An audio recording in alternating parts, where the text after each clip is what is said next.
Hi guys, a very good afternoon. Masquera say. Let's talk about this issue.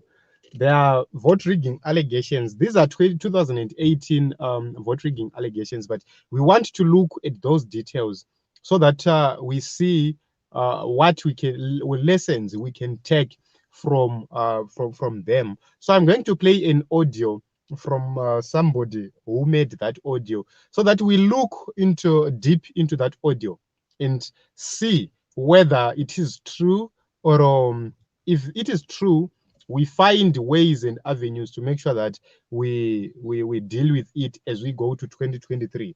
What is important for us is to make sure that we devise mechanisms as citizens to make sure that we evade vote rigging in 2023. So after listening this audio, I will also come and give you my own views. I also come and give you my own thoughts and what I believe also they use to rig elections. So let's get into the audio.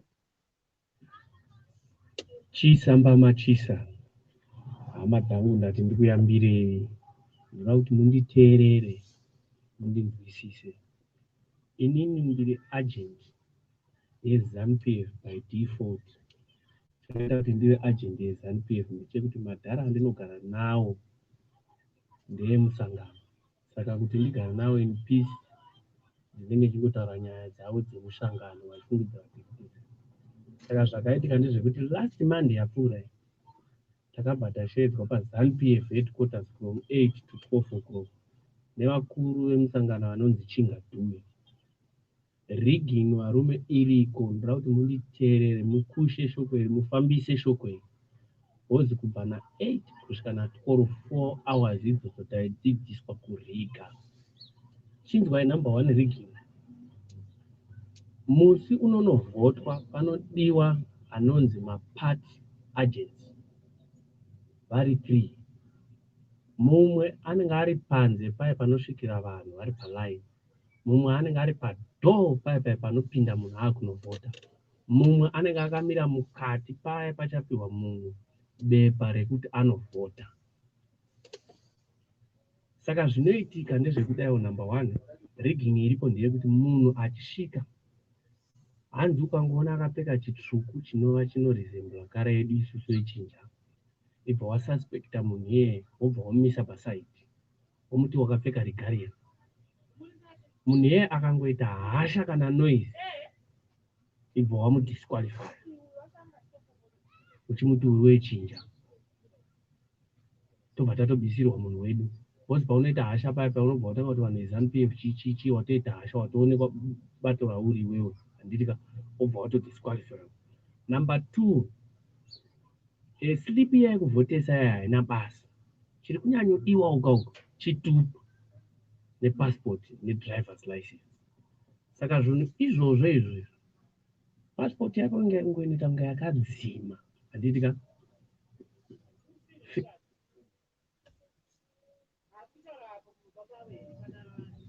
Face yako haichaoneka nezvimwe zvakanyorwa paya hazvichaoneka.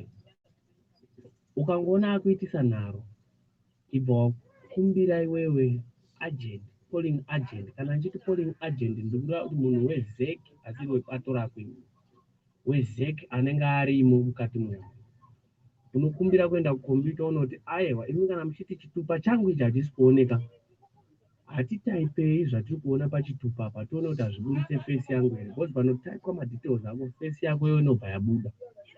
Saka usatyisidzirwe uchiri panze, because muHarare muno muri kutorwa nyaya yekuti varida kudhileya vanhu vachiitisana nevanhu nharo, because munoziva MDC vanenge vachiitiswa vanhu nharo paya. Nguva dzenjipera tokaisa tazovhota vanhu vashoma, vachidhileya nekatactic kako. Takatokadzidziswa kuti unenge uchitobvunza munhu uchinoka confusion, because muno makawanda MDC. Toti pese apa wabudirira kubva palaini nekupinda padhoo wabudirira, handitika, wapinda mukati ukaona kuti uyu munhu ndiwe chikuru akapfeka ZANU-PF, mukati muchange muchipihwa maenvelope 3. Envelope yekutanga ndeyapresident, envelope yechipiri ndeyaMP, envelope yechitatu ndeyakansela.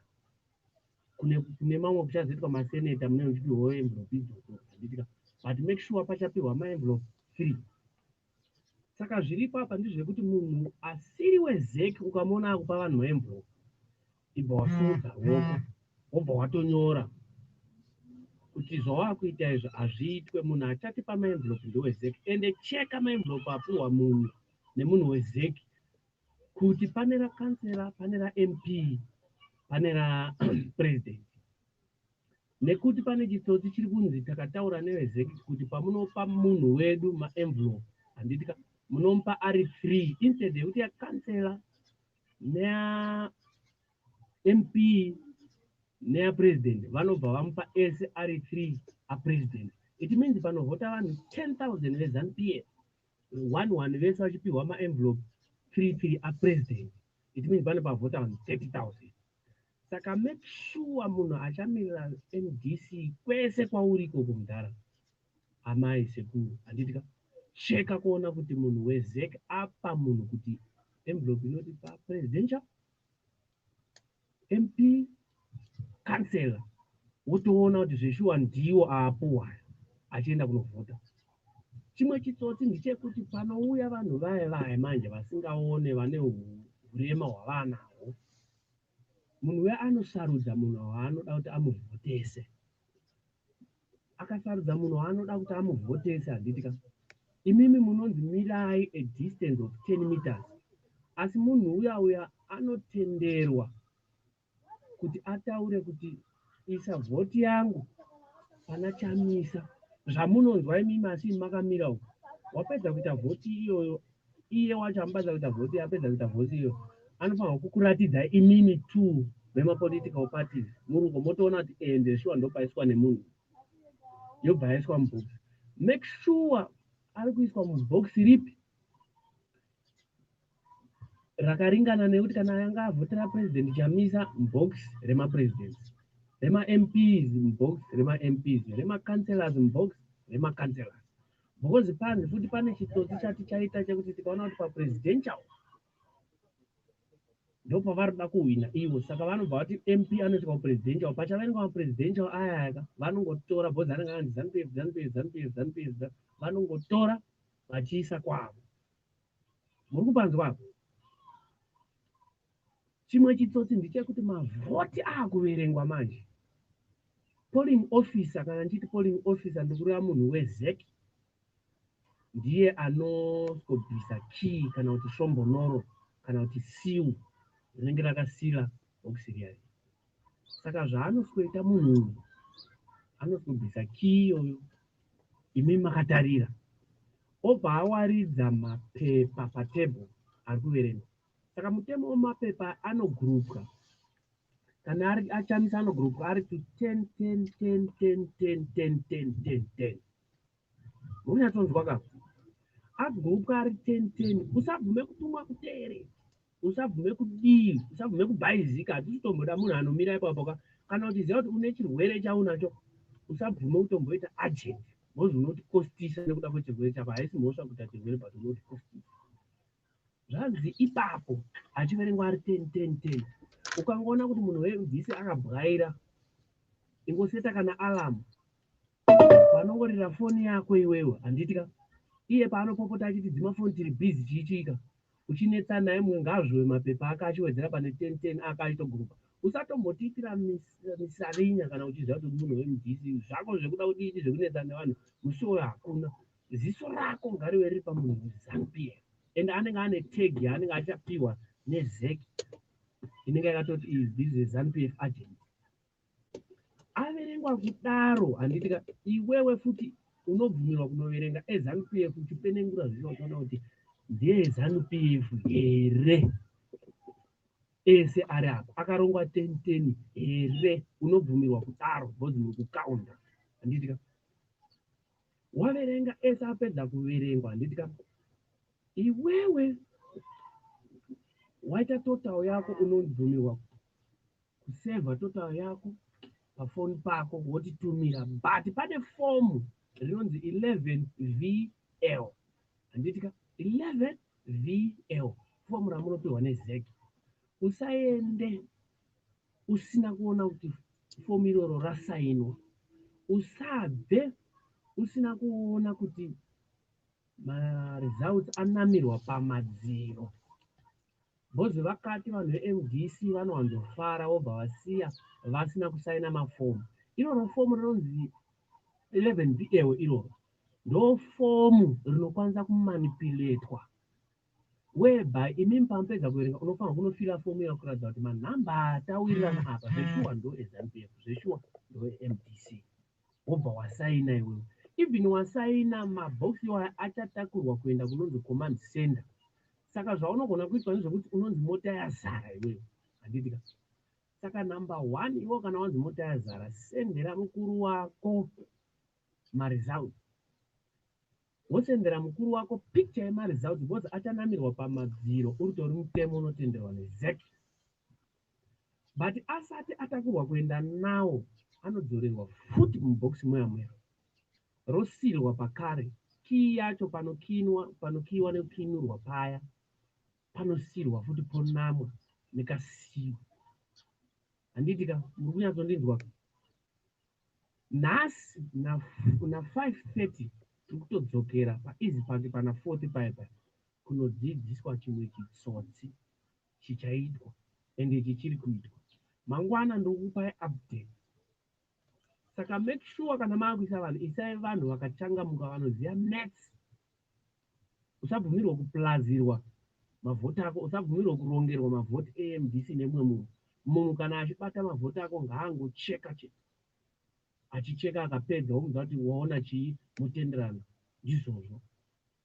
Usabvumirwa kutumwa kumwe, handitika. Varume kana vanhu vedu vari vashoma, handitika, vanoisa mapolling agent, wedzerai. Zviri bheta kuti vatoita 3 hours vachichinjana, handitika. But paevery hour yega yega pane pachidiwa vanhu 3 kuti anenge ari kulaini rekunze nepadhoo nemukati. Uchinyatsoona bhozi pakanzi tikaona isusu kuti tadyiwa, ndichingadhiwa aitaura kuti tikaona kuti isusu tadyiwa, handitika, tinogona kuvariga, handitika, pakuanaunza. Saka iwo kana wanga wakasaina signature yako iripo, handitika, wasenda maresults, unenge une kwiri. Usabve usina kusaina fomu randataura 11VL. Please, hatito vanhu vakapusa ipapapo, itomirai semweya wetsvina ipa. Mangwana ndikuuya nezvimwe zvidobi, sendai meseji iende kwese, handitika. Ndirimo mugurupu iroro, ndikutoronga tese, ende ndenge varadza ndiri serious, but varume ndikukudzai ndochitsotsi tiri kutorongwa ichi. Chitoti pachena chitoti, handitika. Chinzwa imwe nyaya, X akaiswa pane picture yapresident paipai. Hanzi haikurumidza kunzi ispoiled. Inonzi inonegotiatwa.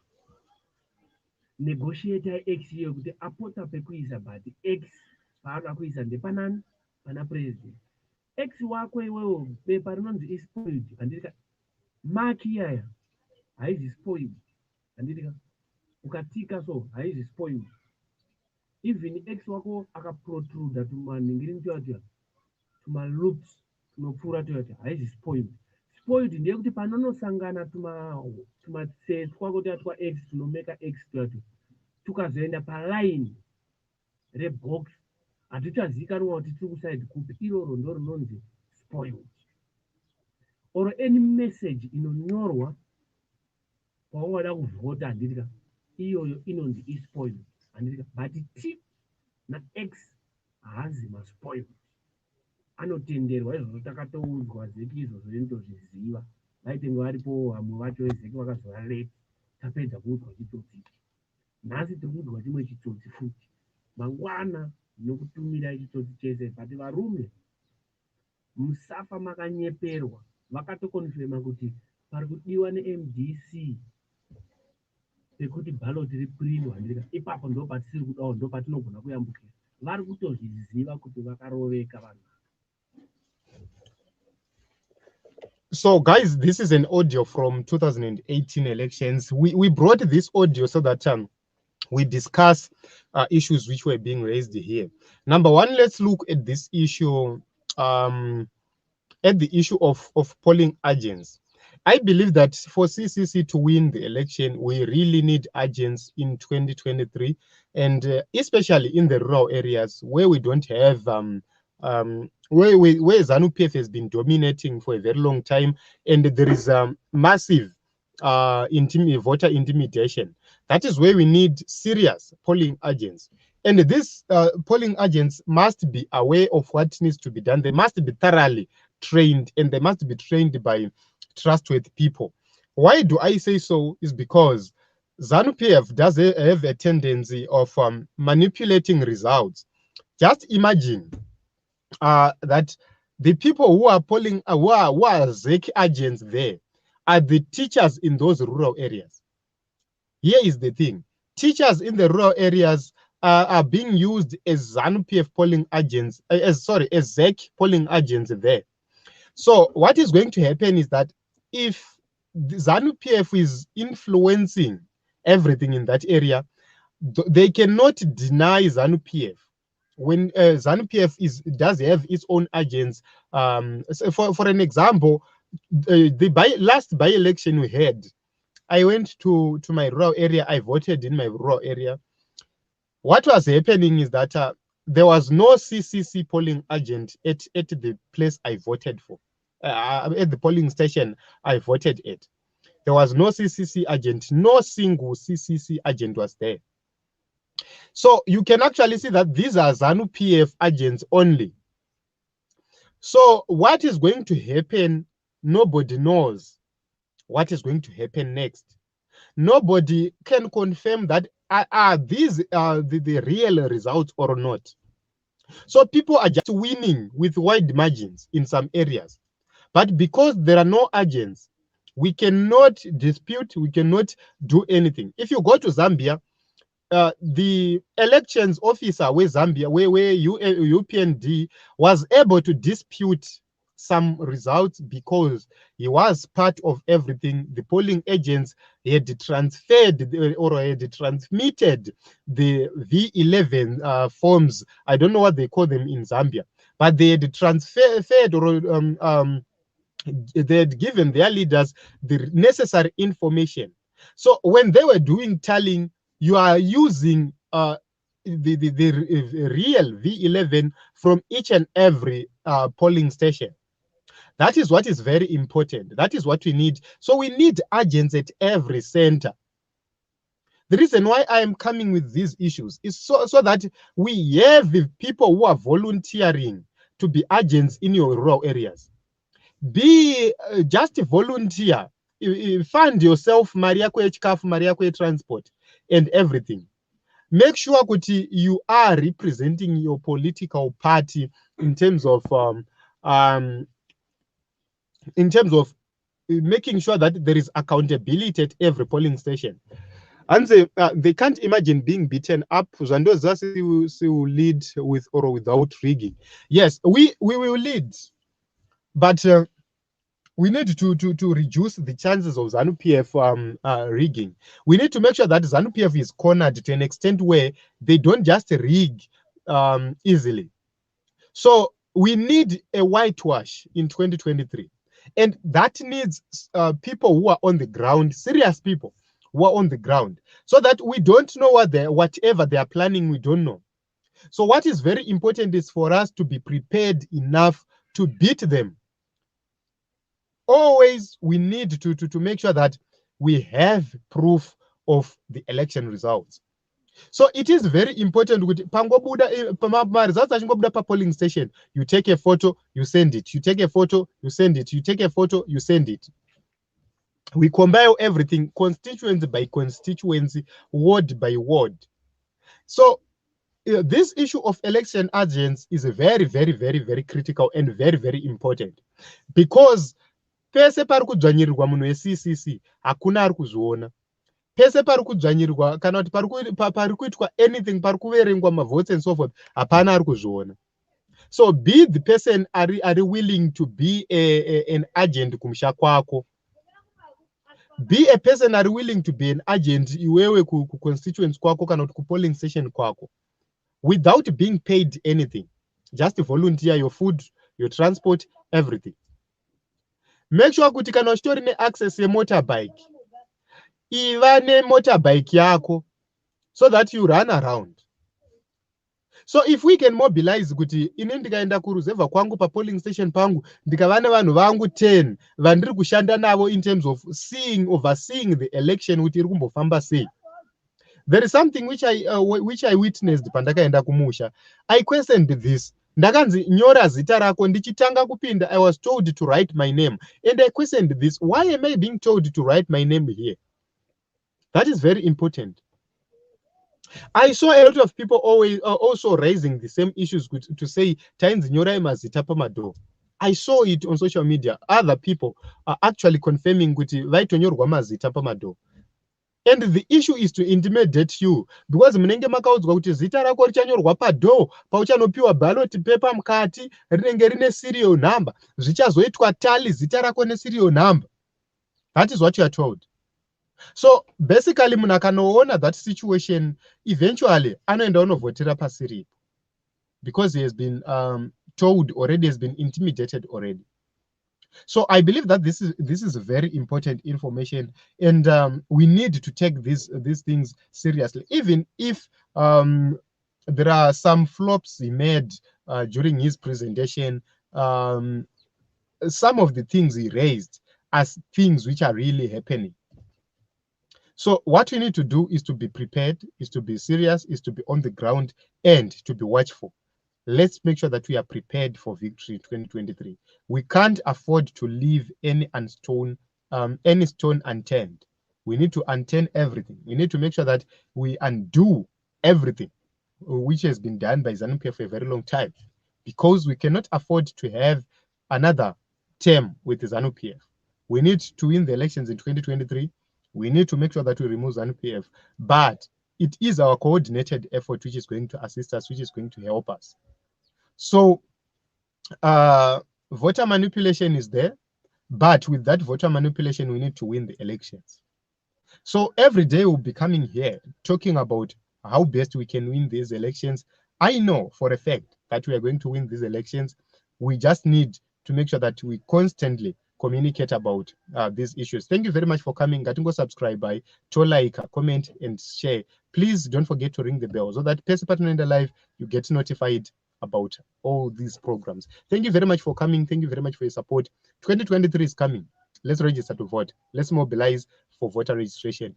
I encourage everybody and free time. If you are somebody who is running his own business, you have time next year to actually go on the ground and do my campaigns for your party.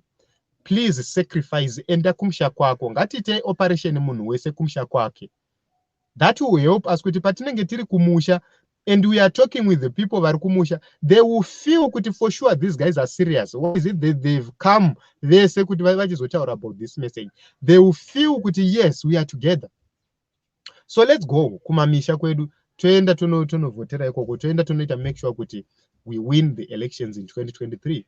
Myself, I have made a sacrifice to say 2023, if I am alive, I'm going to be in my rural area from January kusvika election day richiitwa. I'll be in my rural area mobilizing every day, making sure that vanhu vari kuregister kuvhota, making sure that vanhu vari kutaura about voting, vanhu vari kuziva pekuvhotera. We are doing some projects and making sure that zvinhu zvakarongeka. That is what we need.